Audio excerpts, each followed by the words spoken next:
welcome back to another episode of the podcast Tits, Tea and Trauma with me, Neve. In today's episode, I'm afraid I'm going to be talking about my recent breakup with ye old boyfriend.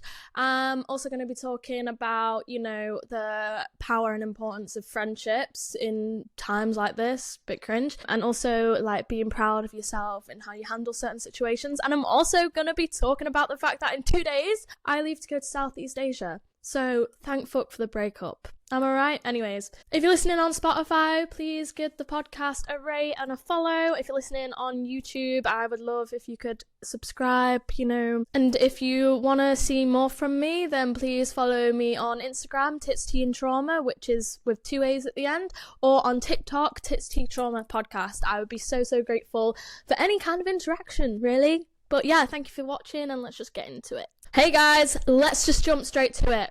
I, at the big age of 24, have just been broken up with over Snapchat. Yes, Snapchat. This 22-year-old man had the audacity to break up with me via Bitmoji. Are you kidding?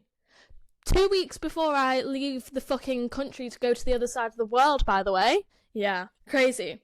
It's one of them where it's like, how much do I really say, because how much do you air your dirty laundry online? And I'll be honest, like, I don't actually have beef with him. Like, I probably should, but like, I also like can't be arsed. Do you know what I mean?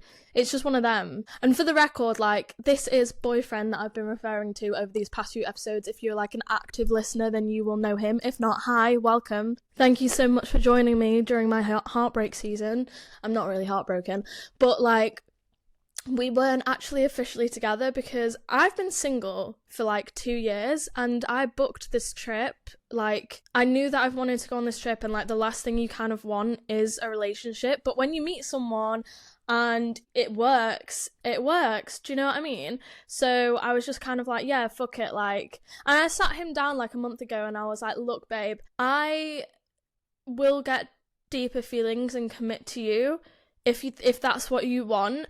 But if your plan is to just like fuck around with me, and then in a month's time, just before I go to Asia, you end things with me, like, we just do it now? Because I've got borderline personality disorder. I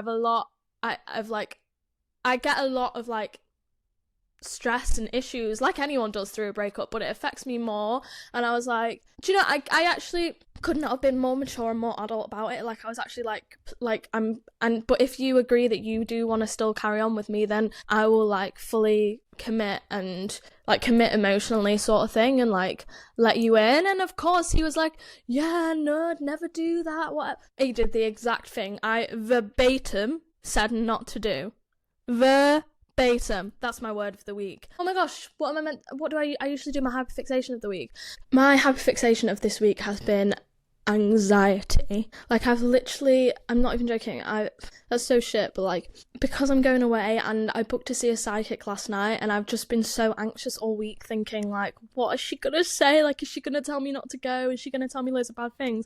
And obviously breakups don't help. Like, I've actually been like a fucking shaking like a shitting dog constantly. But I'm gonna do a full episode on the whole psychic of it all, because it was kind of crazy. So if you're interested in that kind of stuff, then make sure you like subscribe, or whatever platform you're listening on, give me a follow so that you know when the episode's coming out, because I'm going to try. Oh, I might have to film it when I'm away. But yeah, allegedly spoke to my dead mom. So that was kind of crazy. So yeah, it's been like about a week, 2 weeks since the breakup, and basically like, the boy was meant to be coming and spending like near enough a week with me, because I'm house sitting for my dad because he was away. And obviously it's like my second to last week in the fucking country, so like, you think like you're gonna want to spend it with me. And on the Saturday, like 2 days before he's meant to come, he just messages me like, look, like, I don't think I'm gonna come because I'm super busy with like packing up, because he was moving as well. So I saw that message and I was like, what?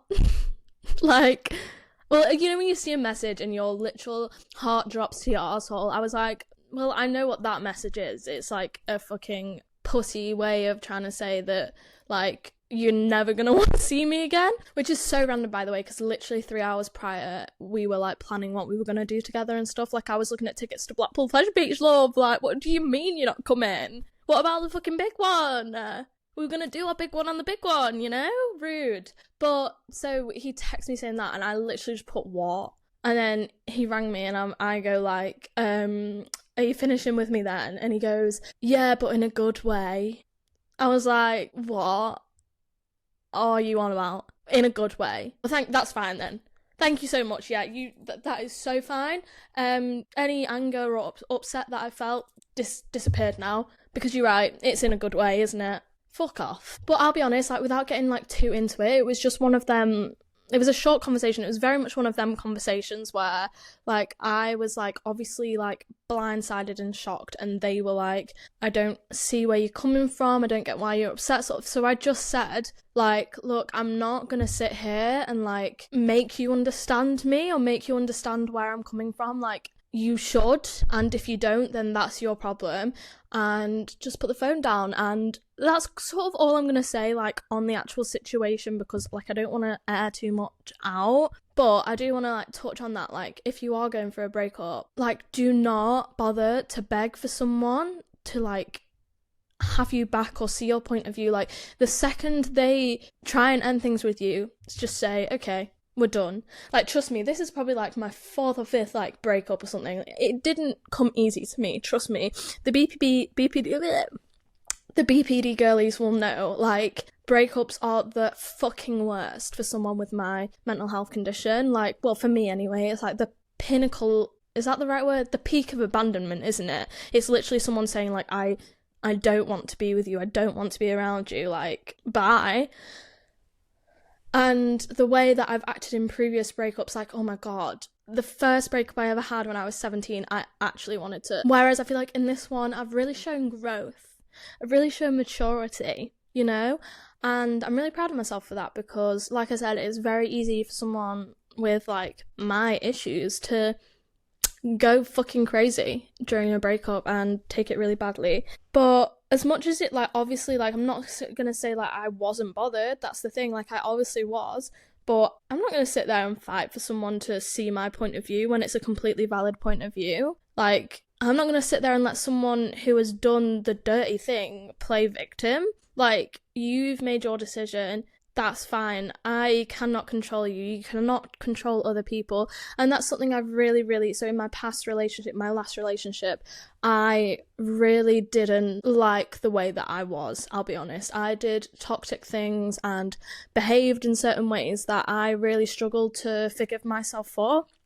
And that really scared me, because I never ever wanted to treat someone like that again. Like, I want to do a whole podcast episode on it. Like, that relationship, like, they weren't perfect either, but I just think the way my BPD really struggled, and it's not an excuse, and I didn't want to do that again with someone. So that's the thing with this current situationship, whatever you want to call it, is that it was the first time ever I genuinely felt like so secure and so safe, which is why I was completely blindsided. And I was really proud of the way I acted and communicated, because in the past with my relationships, I've very much been like, oh yeah, by the way, like, at the very start I've been like, I have BPD and blah blah blah, and then I've told them that, but I personally haven't done enough of the work to sustain something healthy. Like, I will always have BPD, I always will, and I will always have insecurities and intrusive thoughts and things like that because of it and because of other things, and it's just about finding someone who can meet in the middle with me. And I really thought I'd found that, because whilst I did obviously still have my, you know, intrusive thoughts of like, oh, he doesn't actually like you and all this stuff, I was able to communicate about it calmly. It was never something that we ever argued about. We had 2 arguments the whole time we were sort of seeing each other, and neither was about anything that I'd done, which is so refreshing. So I guess I'm really talking about this because if you have sort of been that toxic one, or you have like acted in a way that you're sort of ashamed or embarrassed of after a breakup or in a relationship, like, you can grow from that, because trust me, like, I'm still like, oh my god, like, I don't think I can ever be in a healthy relationship, like, I'm just too much sort of thing. But, and obviously this was only a short-lived thing, but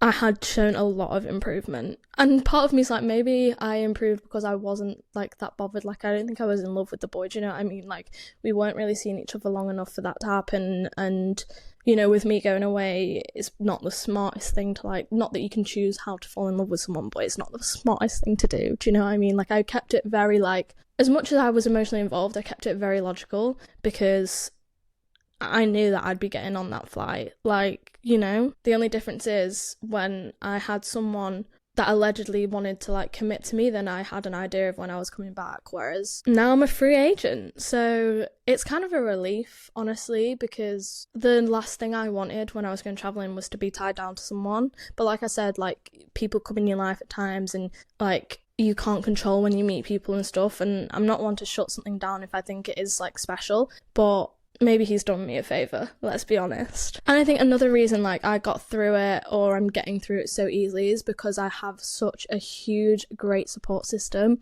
Like, I had already texted about 3 friends before the initial phone call with him had even finished, and the reason that I stopped the phone call was because like one of my friends was FaceTiming me, and I cannot express like how grateful I am to have had people there, because like breakups and stuff, and whenever something bad happens in your life anyway, feeling shit can just be so lonely. But when you have people there like who are like ready to answer the phone, ready to text you, ready to read the fucking paragraphs and proofread what you're going to say to someone, and ready to tell you not to reply to that person, or ready to say, look, like, if you need to, you can come stay with me.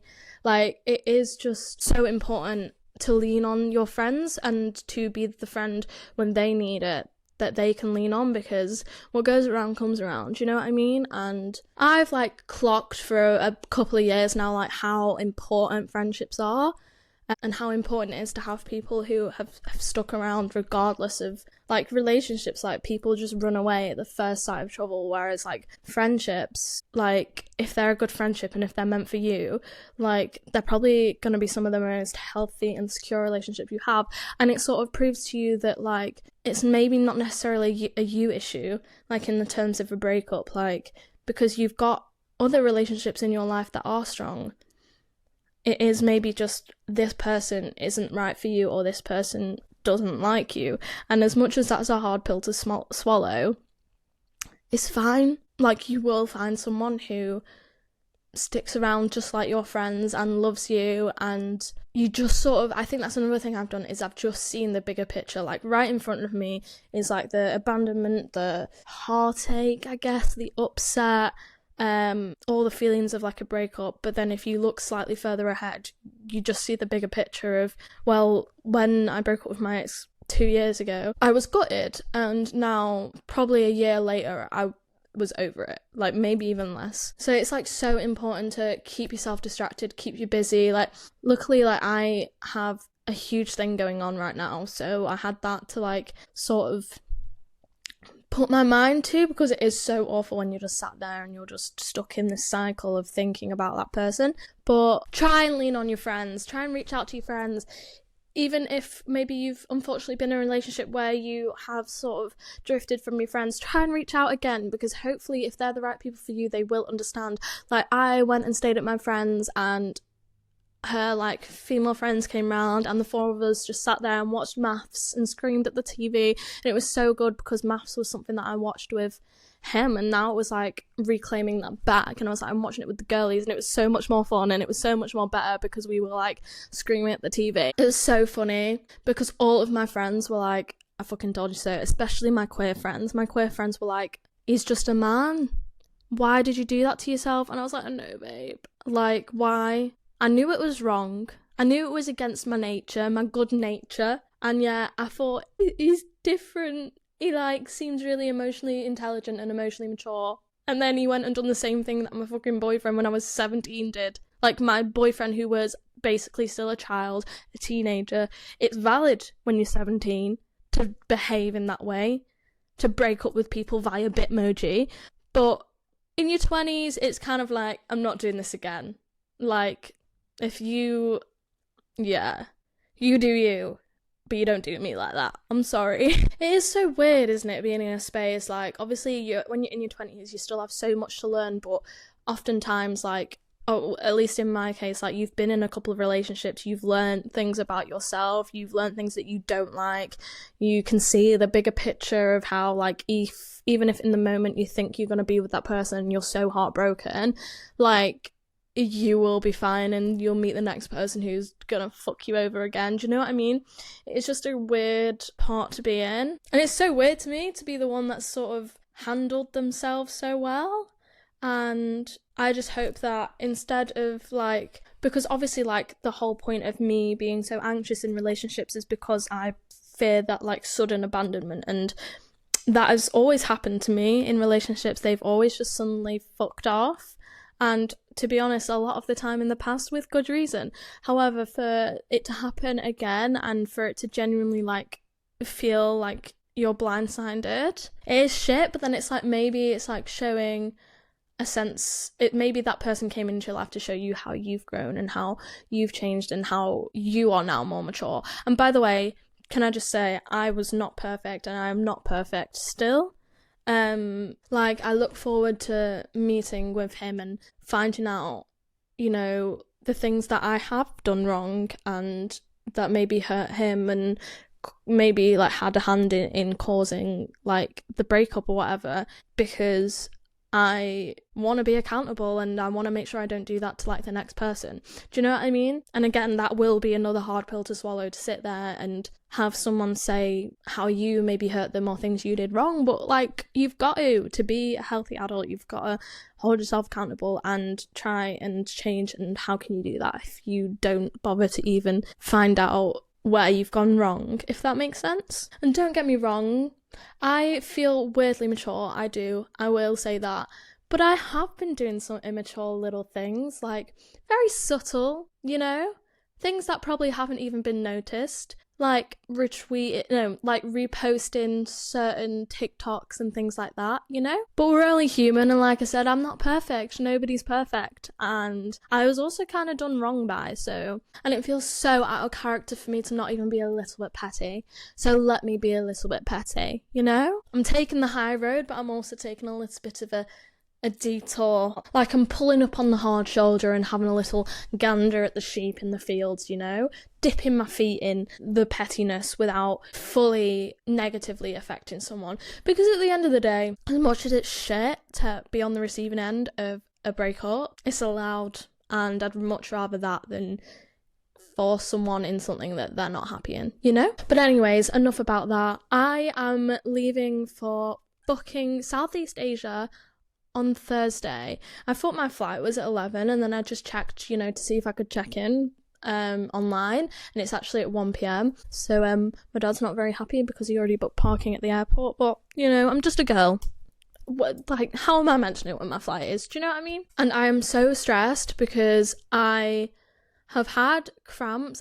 I found out something called period-wise, by the way, just segued onto that, called the luteal phase, and it's like the phase just before your period starts where, like, well, for me personally, I'm so glad I found a name for it, because it's literally where I feel like the world's fucking ending. I feel so anxious. I even get cramps. Like, I feel so nauseous. I feel like literally I hate everyone and everything, and nothing ever feels right. And I'm so glad to see that it's like a universal thing, as much as I'm not, because it's fucking horrible. But anyway, I've got PCOS. So, and at the minute, my periods have been so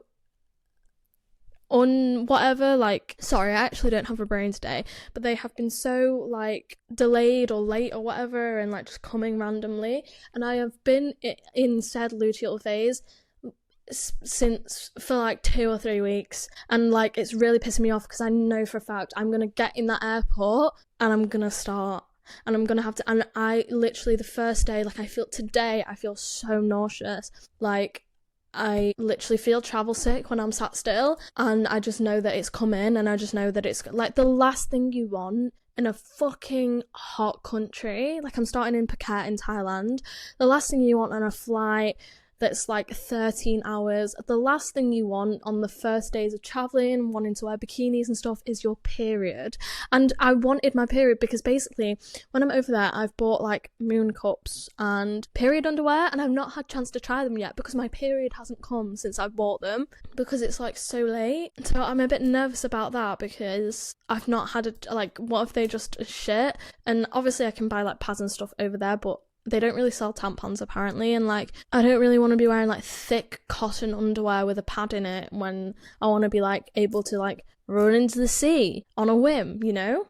But I mean, in the grand scheme of things, it is a very, very small issue, and I feel like it's not fully hit me yet that we are literally leaving in 2 days, and it is crazy, and I've been so anxious, and but the sidekick last night told me like loads of uplifting stuff. Like obviously we're still skeptical, but it really did help like my anxiety to hear that, because I was literally so scared that she was going to be like, girl, don't get on the flight, because what the fuck, I would actually not be able to get on the flight because I'm not taking no risks, alright? Because I already hate flying, it scares me so much, I'm already such an anxious person, like. But the reason I'm going is because during my breakup that I was actually just on about 2 years ago, I was sat watching Ben Morris, the YouTuber, and he was in Bali, and I was like, oh my gosh, that looks so stunning, like I wish I could go there. And then I was sat there and I was like, why can't you? And then I was like, oh, why can't you? And then I was like, well, I'm gonna have to. And 2 years later, here we are, we're doing it. We're starting in Thailand, and we've got accommodation. So we're starting in Phuket in Thailand. We're going to do all the islands first, and we've got accommodation booked for the first night. I'm going to stay in a like hotel room on my own instead of a hostel, because I get really overwhelmed easily. Like I've just said, I'm super anxious, probably going to be on my period, like I just need a minute to chill, and I love a balcony. Like, and just be able to sit there on the balcony, probably going to get a Thai massage and get a pedicure like on the first day, you know, just to proper like get in the zone, live it up.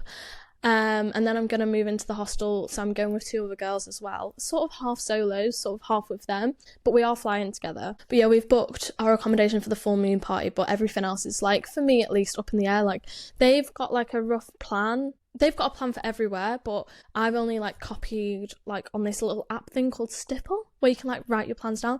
I've only copied their Thailand route because I don't really know where I want to go next, and to be honest, I'm most looking forward to Vietnam, and I don't really want to overplan it because I feel like I might want to like volunteer for a bit and things like that, maybe like volunteer in like a hostel to save money on accommodation, and then also volunteer like maybe teaching people what the fuck have I got to teach, but you know what I mean. But yeah, it's exciting stuff, and I'm gonna try keep up with the podcast, and I'm also gonna be vlogging, I think.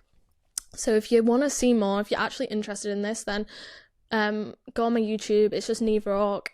If you watch it on YouTube, fantastic. Subscribe so you can fucking see when I upload my vlogs. But I am going to be honest, I'm not going to be able to, at the minute I upload this podcast weekly, that's not happening because I cannot afford to like buy a private room every week. It'll probably be like a more of a once a month kind of thing. I do have some episodes that are backed up as well, so I do definitely have stuff to come, and I obviously do want to keep you guys updated, but a lot of it is going to be on TikTok and YouTube, and then the podcast, if you're on just a Spotify listener, will be less often. But if you are interested in keeping up and like want a little bit more short form content, then the freaking TikTok and the freaking YouTube, I am going to keep trying to do it. Because I love, like I said, the reason I wanted to do this was because I saw people do it on YouTube and I just fucking fell in love. So it's such a privilege to be able to make that content. So I'm going to be making it. I think I'm going to go. It's a short one today, and I feel like my energy levels haven't been completely there because I'm just so busy. This episode is due to go up tomorrow morning. So I need to get it fucking done. I feel like I've not properly brought the vibes this episode, so if you are new, please don't let that put you off. Like, watch the other episodes. I do usually have a little bit more pizzazz. Do I? No, I don't. That's a lie. But there's also people in the house right now, so I just feel fucking awkward. But yeah, what have we learned this episode? We've learned fuck men, breakups are a learning curve, and let's fucking go to Thailand. Okay, I'll see you on the next episode, or on YouTube, or on TikTok if you decide to join me a little bit earlier. Okay, thanks for listening. See ya!